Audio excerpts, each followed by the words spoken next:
The other day, I was trying to think of what would be my favorite episode of Avatar: The Last Airbender. At first, my mind jumped to the tales of Ba Sing Se, specifically Iroh's story about his son, because that's just an incredibly good, emotional story. But the rest of the short stories in that episode are kind of lackluster, so I don't know if it could be the best episode overall. Then I thought maybe one of the finale episodes, because simply by being the finale, those episodes have higher stakes and give a really satisfying conclusion to a lot of major plot points. But that feels like cheating. The finale is always going to have that kind of advantage over the rest of the episodes, so I started thinking what would make the best non-finale episode? What would just your average Avatar episode need to be perfect? And as I was rewatching the series over and over again, as you do, I kept finding the most joy in the Firebending Masters. As I thought more about it, I realized that this episode has absolutely everything that a good Avatar episode needs. So in this video, I want to break down those reasons and talk about why I think this is the perfect Avatar: The Last Airbender episode. Number 1, world building / backstory. Part of the appeal of the Avatar universe is the incredible world building. This feels like a real, actual place that you could visit with its own distinct regions, cultures, traditions, and people. So much time and effort goes into fleshing out this fascinating world. By the second half of the final season, when you reach the Firebending Masters, you probably think you understand most of this world by now. You've gone with the gang from the Southern Water Tribe to the Northern Water Tribe, all across the Earth Kingdom, stayed in Ba Sing Se, and even lived in the Fire Nation for a bit. A lot of the world building has already happened, and so you're probably content to sit back and think, yup, I understand all of this world now. But then they hit you with some new information. Toph learned earthbending from the Badger Moles, who were also blind and used earthbending as an extension of their senses rather than just as a fighting form. The Airbenders learned how to master airbending from the Sky Bison, which sheds a new light on Appa, and the Firebenders learned from the dragons. But the dragons are all gone, which sets you up for an amazing plot twist later in the episode when Ran and Shaw are revealed. And as a part of all this new world building, you get some extra insight into a now very beloved character, Uncle Iroh. You start out the episode thinking, geez, maybe his dark past is even darker than I thought. And you end it with the knowledge that Iroh actually was deemed worthy by the dragons and lied to protect them, which helps you understand his character a lot better. When he was trying to teach Zuko not to draw all his firebending from anger and hate, it wasn't just old person wisdom, it was wisdom from the dragons that he had been gifted. It recontextualizes a lot of what you know about Iroh, and therefore even what you know about Zuko, all the while expanding the scope of this world in a really fun way. We now know that when the Badger Moles helped the gang get through the secret tunnel, they weren't just goofy creatures placed there by chance, they were the original earthbenders who have a deep connection to that land. A good episode of Avatar should expand on the world building in some way, because that's such a large and engaging part of the show. And this episode excels in that department. You learn about an entirely new culture that's been hidden away from everyone, even the Fire Nation royalty. You get backstory on Toph and Iroh, as well as information about how people used to learn bending long ago. It's all relevant to the overarching story, while also having a great deal of meaning to Aang and Zuko's arc in this one episode. It's really just perfectly delivered world building and backstory. Number 2, the Aang and Zuko parallels.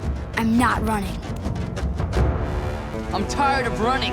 It's time I faced Azula. This show really loves to beat you over the head with the fact that Aang and Zuko mirror each other, which I honestly think is great. I love the many camera transitions from one of them to the other, and how we repeatedly learn about their backstories at the same time, like in The Storm in Season 1 or the Avatar and the Fire Lord in Season 3. Aang and Zuko from the beginning are set up as having their destinies intertwined, and so we know the whole series is leading up to something happening between them. The climax of all that setup is kind of when Zuko returns to the gang and offers to be Aang's firebending teacher, but the Firebending Masters is the episode immediately following Zuko joining their team. So it's like the adjustment period for Aang and Zuko learning what it means to be on the same side. Because up until now, their stories have paralleled each other, but in opposing ways. Now their stories need to drive in the same direction, and yet somehow, the show manages to find the perfect way for this to happen. They both need to learn firebending. Now, Aang has been struggling with firebending for basically the entire series, but Zuko's struggle is new. Now that he's not trying to capture the Avatar, he's lost the anger that fueled his firebending. So they both set out on an adventure together to learn the true meaning of firebending. This is the perfect scenario for them. For so many episodes, we've been seeing the show compare these two and their backstories, and if they're not setting up to have some world-crushing battle between them at the end, what could they possibly be mirroring each other for? That kind of prolonged setup needs a really satisfying payoff. And I think Zuko joining the gang is good, but it's not enough. Aang's firebending teacher didn't need to have all those parallels with him. If all Zuko did was just join them and then hang around and then fight Azula at the end, I think it would have devalued the parallels he had with Aang earlier on. I don't think it would have ruined the story entirely, it would have just taken away some of the impact. But instead, Zuko and Aang meet the Firebending Masters and learn the secret of firebending together. That's a satisfying payoff. They both had to go on their parallel journeys through the series because they needed to get to this moment, where they could both recognize that fire is about life and passion, not anger and hate. Zuko couldn't have gotten there without Aang's forgiveness and resourcefulness, and Aang couldn't have gotten there without Zuko's knowledge and persistence. I think this moment, where they stare into the fire of Ran and Shaw together, that's the real climax of their parallel stories. It changes them both significantly and bonds them in a way that they couldn't by just normally hanging out and wanting to take down the Fire Lord. It has the finale energy of tying up a really satisfying arc without actually being a finale. Number 3, contrasting personalities. Aang and Zuko, despite all their parallels, are very different characters. Aang is a happy-go-lucky kid who wants to see the bright side of everything while staying upbeat. Zuko, on the other hand, even once he's joined the gang, is a broody teenager who's grumpy and quick to anger. Personality-wise, they're about as opposite as they could possibly be. They're foils of each other, each one used to highlight the other one's defining traits. And, you know, there is nothing I love more than the trope of the peppy sunshine and rainbows character annoying the broody, grumpy, woe-is-me character. It's just a perfect dynamic. It makes for fun and wholesome character interactions, and it generally ups the enjoyment level of the whole episode. While we've seen Aang and Zuko interact plenty before this episode, this is the first time where they're starting on the same side together, which just leads to some of the best moments in the entire series. Like when Zuko fails to make fire and then Aang does this little pity clap.